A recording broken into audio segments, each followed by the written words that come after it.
আমার আর ঘরে টাকা নাই, আমি দিব কোথায় থেকে? আমি এই টাকা দিয়ে আমি কর্জ খাই না দিছি। চালাক হওয়া ভালো, কিন্তু বেশি চালাক হওয়া ভালো না। চালাক ভালো না, আবার বেশি বোকাও ভালো না। বেশি বোকাও ভালো না, যেমন আপনার মনে করছে। হ্যাঁ, চালাক। আমরা সে কি আমার বলছে, কি বলছে আপনাকে? প্রথমে ফোন দা বলছে যে আতরে তা পুলিশে ধরছে, ধরে নিয়ে ভাই রাইতাছে। আতর বলতে আপনার স্বামী? হ্যাঁ, আমার স্বামী হ্যাঁ। ইচ্ছারম বাইরে পাঠাইতেছে, পাঠানোর পরে এতলি টাকা দিলে ছাড় দিব, তাছাড়া টাকা ছাড় দিব না, 6 মাসের জেলে রাইকে তারপর ছাড় দিব হেরে। পরে কি করলেন? পরে আমি চিহুর পাইরা পরে আমি টাকা হেরে আমি কর্জ করে আমি দিয়ে দিছি কত টাকা দিচ্ছেন? 20,000 টাকা। আর নাই? আর খরচা দিছি হলে 400 টাকা। 20,400 দিচ্ছেন? হ্যাঁ, আর ঘরে টাকা নাই? আমার আর ঘরে টাকা নাই, আমি দিব কোথায় থেকে? আমি এই টাকা দিয়ে আমি কর্জ খাই না দিছি। আর থাকলে আরো নিয়ে আসেন, না, সবাইকে আর আরো তো লোক আছে, নাই। সবাইকে বন্টন করে দিয়ে দিই। আমার আর টাকা দরকার নাই, আমি গরিব মানুষ, আমি এখনো 6 লাখ টাকা ঋণ। আমি এই 20,000 টাকা দিয়ে আমি কোন থেকে দিব সেটা আল্লাহ জানে। ঋণ করে বিদেশ পাঠাইছেন? হ্যাঁ, ঋণ করে বিদেশ পাঠাইছি আমি। দেখেন, উনি থানায় আসছে অভিযোগ নিয়ে। অভিযোগ হচ্ছে ওনার স্বামী থাকে বিদেশে। কোন দেশে থাকে? দুবাই থাকে। এখন ওনার স্বামীর মোবাইলটা হয়তো বা হ্যাক করছে, নাও করতে পারে, আমি জানি না। ওনার কাছে এক লোকে ফোন করছে, অর্থাৎ প্রতারক চক্র তার কাছে ফোন করছে। ফোন করে বলছে যে আপনার স্বামীকে ওই দুবাইতে পুলিশে ধরছে, ধরে ফিরাইতেছে, 6 মাস তার জেলে থাকবে, 6 মাস পরে আবার বাংলাদেশে পাঠিয়ে দেবে। উনি 6 লক্ষ টাকা ঋণ করে অনেক কষ্ট করে তাকে বিদেশ পাঠিয়েছে। তার পরিবারের লোকজন সবাই তাকে বিদেশ পাঠিয়ে তার পরিবারটাকে সচ্ছল রাখার জন্য এই বিদেশ পাঠিয়েছে। এখন বিদেশ পাঠায় উনি প্রবাসে আছে, এমনি কষ্টে আছে, তারপরে যদি এই কষ্টের কথা শুনে বা জানে, অলরেডি জেনে গেছে, তাহলে তার মনের অবস্থা কি হইতে পারে বলেন? উনি না বুঝে না শুনে টাকাটা দিয়ে দিছে। এর আগেও আমি একাধিক ভিডিওতে বলেছি যে আপনার আমার সতর্কতা আপনাকে আমাকে নিরাপদ রাখবে। আমরা কেন বুঝি না, কেন না বুঝে মানুষকে টাকা দিয়ে দিই? টাকা কি এত বেশি হয়ে যায় যে কোনো কিছু না বুঝে শুনে হুট করে টাকা দিয়ে দিলাম? এর আগে বলেছি, আবারও বলি, এই ধরনের কেউ যদি কোনো কারণে আপনার কাছে ফোন করে, কোনো প্রতারক চক্র যদি ফোন করে, সে কিন্তু মিষ্টি মিষ্টি কথা বলবে, আপনাকে দুর্বল করতে যে কথাগুলো লাগবে সেই ধরনের কথা বলবে। কথা বলার পরে যখন টাকার প্রশ্ন আসবে, তখন আপনি ওখানে থেমে যাবেন, একদম টাকা দেবেন না। টাকা না দিয়ে আমি বিষয়টা আপনি গুরুত্বভাবে, সুন্দরভাবে, একদম সুচারুভাবে যাচাই করবেন, যাচাই বাছাই করে তারপর টাকা দেবেন।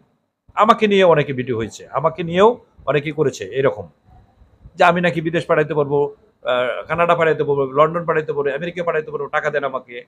বিভিন্ন নাম্বারে তারা টাকা দিয়েছে। টাকা দেওয়ার পরে আমার কাছে আসছে, স্যার আপনার কাছে টাকা পাঠাইছি। আশ্চর্য, কোন নাম্বারে টাকা পাঠিয়েছে দেখা যাচ্ছে এগুলো প্রতারকের নাম্বার। এইরকম আমি এই যে দেখেন, উনি আসছে অনেক কষ্ট করে, উনি কষ্ট করে 20,000 টাকা পাঠিয়ে দিয়েছে। তার স্বামীকে তো রক্ষা করতে হবে, তার স্বামীকে বাঁচানোর জন্য, তার স্বামীকে মায়ের হাত থেকে রক্ষা করার জন্য সে 20,000 টাকা দান দানা করে পাঠিয়ে দিয়েছে। এই যে কষ্টটা, এই কষ্টটা কে মানতে পারবো বলেন তো? এই কারণে আমি আবারও বলি, যদি এই ধরনের কেউ প্রতারণার ফাঁদে পড়েন, ফাঁদে পড়ার আগে আপনি সতর্ক থাকবেন টাকার বিষয় আসলে। ওনাকে বলছে যে অসুস্থ, অনেকেই বলে যে আপনার ভাই অ্যাক্সিডেন্ট করছে, আপনার বাবা অ্যাক্সিডেন্ট করছে, তাকে হাসপাতাল আছে, আমরা হাসপাতালে দ্রুত নিয়েছি, আপনি দ্রুত এখানে অপারেশনের থিয়েটারে টাকা দিতে হবে, নাহলে বাঁচানো যাবে না, দ্রুত 20,000 টাকা পাঠান, 10,000 টাকা পাঠাই দেন, আপনি এই হাসপাতালে চলে আসেন। হাসপাতালের নাম, ঠিকানা, ছবি উঠে আপনাকে দিয়ে দিবে, এই হাসপাতাল আছে, সরাসরি এই হাসপাতালে চলে আসবেন গাড়ি নিয়ে। আগে টাকা পাঠান দ্রুত। আপনি তো ভয়ে বিধ্বস্ত হয়ে যাবেন, একদম মানে উদগ্রীব হয়ে আপনি কি করবেন, টাকাটা যেভাবে হোক টাকাটা ম্যানেজ করে আপনি তার বিকাশে পাঠিয়ে দেবেন। দেওয়ার পরে আপনি গাড়ি নিয়ে হয়তো ওই হাসপাতালে যাবেন, যে ঠিকানা নিয়ে হাসপাতালে যাবেন, যা দেখবেন যে আপনার ওখানে নাই, আপনার যে কাঙ্ক্ষিত লোক সে ওখানে নেই, আসলে সে হাসপাতালে ভর্তি হয়নি। পরবর্তীতে যখন তার সাথে যোগাযোগ করবেন, দেখবেন যে সে বলবে যে না, টাকা দিলে কেন, আমি তো সুস্থ আছি। যে ঘটনা ওনার স্বামীর হয়েছে, ওনার স্বামীকে ফোন দিয়েছে, তোমার এখন কি অবস্থা, ছেড়ে দিছে? তখন উনি বলছে না, কিসে ছেড়ে দিছে বুঝলাম না। কেন, আমাকে ফোন করে বললো তোমাকে নাকি আটকে রেখেছে, টাকা চাইলে 20,000 টাকা দিয়ে দিলাম। এখন উল্টা তার স্বামী তাকে বকা দিচ্ছে যে তুমি আমার কাছে না শুনে টাকা দিলে কেন। এই যে যন্ত্রণা, এই যন্ত্রণা আপনি কার কাছে বলবেন? সবকিছু থেকে বেরিয়ে আসার একমাত্র পথ হচ্ছে আপনাকে আমাকে সতর্ক থাকা।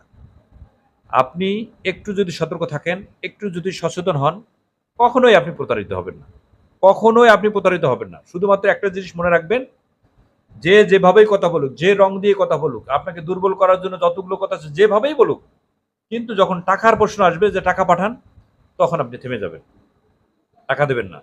টাকা না দিয়ে জিজ্ঞেস করবেন এই নাম্বারটা কার, কোথা থেকে আসলো, যাকে বিপদে ফেলার কথা বলছে ভিকটিম যিনি, তিনি কোথায় আছেন, সেটাও আপনি জানার চেষ্টা করবেন অন্য কোনো মাধ্যমে। তার ফোন যদি ক্লোন করে থাকে, তার ফোন যদি হ্যাক করে থাকে, অন্য কোনো মাধ্যমে, তার বন্ধু বান্ধবের মাধ্যমে তার খোঁজ নেওয়ার চেষ্টা করবেন। দেখবেন যে একদম পরিষ্কার মিথ্যার জালে আপনাকে ফালানোর জন্য চেষ্টা করেছিল। যে যেখানে আছেন ভালো থাকবেন, সুস্থ থাকবেন, একটু সতর্ক থাকবেন, একটু সচেতন থাকবেন। আপনার আমার সতর্কতা, আপনার আমার সচেতনতা আপনাকে আমাকে নিরাপদ রাখবে। ধন্যবাদ। আসসালামু আলাইকুম।